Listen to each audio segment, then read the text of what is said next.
I'm Socom Tactical, and today we're going to do our Socom Tactical Q&A. So we have been sent in a few questions. We've got 16 of them to answer for you today, and I have them all written down, and let's take a look.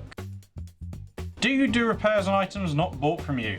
Yes, we do. We will happily do repairs on any gun, airsoft gun, so feel free to bring them in. If I buy a two-tone, can I spray it black or do I need a yukara? Okay, so for this one, very simple. No, you cannot change a imitation firearm, so a two-tone, into a realistic imitation firearm. Can I wear a day sack at night? No. Should I carry a first aid kit when playing? Brackets Sunday skirmish. So this is actually a really interesting question.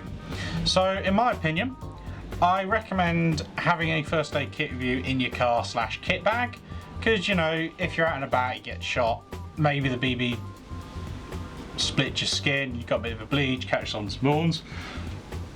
These kind of things, you know, having a basic first aid kit can be useful. Maybe if you're doing like a big few day event or something, you might want to carry a first aid kit with you, because sometimes in the field it can be a bit of a trek back. But I say having a first aid kit with you at least isn't a bad idea. You know, I've had some slips, trips and falls in my time. I've rarely needed a first aid kit, but I always have one in my gun bag.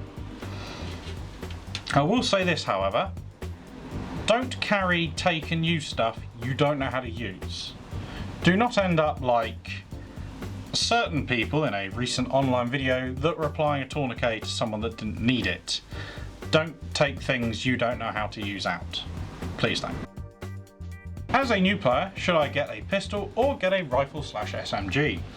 So I definitely say a rifle / SMG, unless you're planning on going to a CQB site permanently, or at least that's where you'll be doing all your first games at a CQB site, and you're happy to deal with gas and issues and that. I would definitely say rifle / SMG and make it an AEG. AEGs aren't really affected by the weather. They aren't affected by the weather. They run reliably. You don't have to worry about leaking. You've just got to worry about charging the batteries, making sure ammo's in the gun, and stuff like that. And for that extra little bit of money, you get far less problems, particularly if you're starting out. How do I fix a leaky GBB mag? So we do actually have a video on this, and I will link it somewhere on the screen and in the description. But it's often a case you just need to tighten your valve up a little bit, it's come a little bit loose, or you need new O-rings. Now, needing new O-rings, you can place them yourself or just take them into your local gun tech and get them swapped out quite quickly and easily. What is a milsim? So milsim is short for military simulation, and it's basically an airsoft game where instead of, you know, you just turn on whatever you want, skirmish around, you turn up and actually simulate military operations. So for example, whereas I may go to an ordinary skirmish, say I don't know, a CQB site, and the idea is, oh, we're just going to capture the flag, we're going to run around, we're all in our own gear, running whatever weapons we want, we've got armbands on, just run around, shoot, have some fun. It's more of a case of you've got a defined objective, you work more as a team, you have matching kit, relatively matching weapons depending on the level of milsim you're doing and all that, and it's much more trying to run it as if it was a real military operation. Does night vision have a place in airsoft? So I don't reckon it does in your normal everyday skirmish or even your evening games. But for those people that like to do like more milsim-y style games where you do a lot of night stuff, or sometimes if you're at a big event and you out on a biggish site and you've got lots of darkness you want to use night vision, I would say yes. I mean, I do have some night vision, but it cost me 90 quid and it's surplus, as opposed to some of the more expensive stuff that people spend at least £1,500 on. It's kind of up to you and your choice. I would just say, you know, you've got to be careful with it. It can be taken out quite easily if you get it shot up or a light shone in it and it doesn't work quite well. But I do think it does for those people that really want to run it and have a bit of a laugh. So, kind of up to you and if your site allows it. What are the benefits and drawbacks of HPA? So we actually, for this one, I went to the member of staff, Scott, who actually has HPA, and you know, we had a little bit of discussion about this.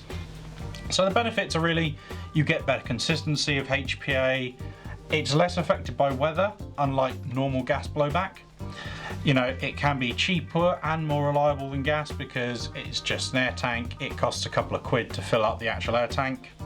However, downside is the weight. It can be a bit cumbersome as well. You've got lines and such everywhere. You have to have somewhere for your HPA tank. Can be a little tricky to get set up and all that. And it can be a bit fiddly. I know a couple of people that have some issues getting their HPA to run on that. But when you've got it set up on that, you do get a kind of nice consistency, and as I said, it runs a lot cheaper than an average GBBR. When will EPM1 mags be back in production? So according to the little bit of research I did in this, they are apparently already in production, but they will be going to US shops first. So keep an eye out for that one.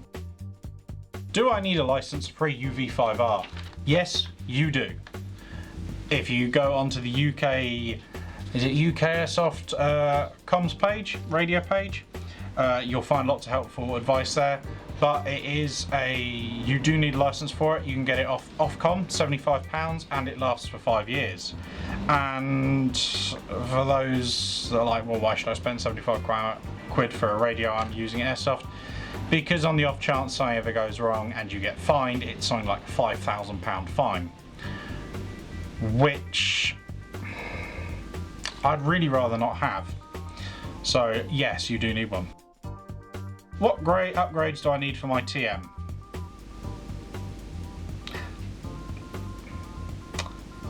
See, I want to say none. Now, TMs are very good usually out of the box. They have fantastic range. Yes, they shoot about 280 FPS, but FPS doesn't equate to everything, and they do a very good job. So on average, you don't really ever need to upgrade a TM until you've perhaps actually used it quite a bit and it's worn down. At that point, start looking at, you know, replacing the bits you've got. At that point, it's like every other AEG, if you've worn the bits down, they need replacing, it's then up to you. Do you just replace them with new stock stuff? Or is there a certain type of thing you want, you know, do you want high speed? Such things like that. But honestly, out of the box, I've never had a TM that needs any upgrades out of the box. Best BBs to use in my Cyma CM518. Round ones preferably. Honestly, like with most airsoft guns, you want nice high quality BBs. So for example, in our shop, I'd recommend Pro Ball, Valken, ASG blasters. They'll all work very well. Stay away from cheap ammo. Does adding a scope to an M4 make it a DMR? No. Where do you get a drum mag for the AOPO1? So they'll take Armourer Works drum mags, and if you would like one, send us an email and we can order them in from our supplier. Do dual bore barrels like Crazy Jet and TNT really improve range and accuracy?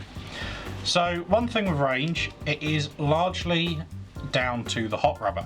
So whatever barrel you're putting in, you want to combine it with the right hot rubber that works very well and does a really good job. So obviously if like a Maple Leaf Crazy Jet, combine it with a Maple Leaf hot rubber. Now as for accuracy, yes, these barrels do definitely help with accuracy. Any better machined and finished barrel will help with accuracy because it'll give it more consistency as the BB rolls along and will help with it overall. So yes, these do help. I have seen a fair bit of people saying, you know, oh, do they actually work? Do they blah, blah, blah. Accuracy wise, definitely yes. Most of the people I've seen have said, yeah, accuracy works well. Range, not such a massive improvement, but as I said, that's largely down to the hot rubber than the barrel with range. So I do hope that was helpful. Thank you for watching, everyone. See you next time.